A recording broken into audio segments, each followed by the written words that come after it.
총선을 앞두고 더불어민주당 이재명 대표가 피습된 지 3주 만에 또다시 정치인 상대 범죄가 발생하자 여야는 안전대책 마련에 고심하고 있습니다.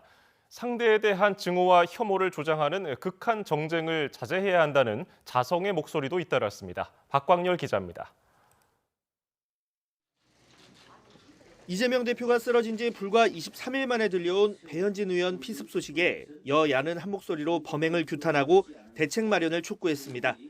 특히 여당은 총선을 70여일 앞두고 정치인의 외부 활동이 늘어나는 만큼 모방 범죄 가능성을 걱정했습니다.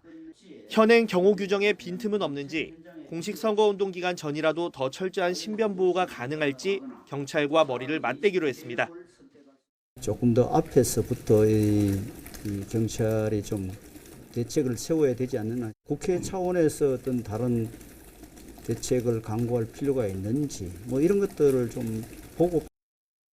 배현진 의원을 병문안한 한호섭 정무수석도 정치인에 대한 테러는 국민에 대한 테러와 다름없다는 윤석열 대통령의 말을 대신 전하며 힘을 보탰습니다.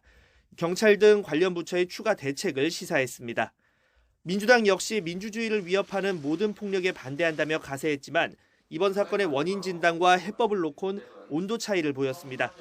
이재명 대표 피습 사건 부실 수사가 또 다른 범죄를 불렀다며 국회 차원의 특위 구성을 제안했습니다. 백주 대낮에 벌어진 야당 대표 피습을 중대 범죄로 규정하고 제대로 경각심을 주었다면 지금과 같은 모방 범죄가 반복될 수 있었겠습니까? 이딴 정치인 대상 범죄에 대한 우려가 커지자 상대에 대한 증오와 혐오를 부르는 극단적인 정치 문화를 벗어나야 한다는 반성의 목소리 또한 빠지지 않았습니다. 정치인들부터 반성하고 생각이 다르거나 노선이 달라도 존중하는 정치를 정착을 시키면 이런 것을 없애는데 조금이라도 도움이 되지 않을까. 유권자를 한 명이라도 더 만나야 하는 선거철에 안전대책은 한계가 있을 수밖에 없어서 정치권의 고민은 이래저래 깊어지고 있습니다. YTN 박광열입니다.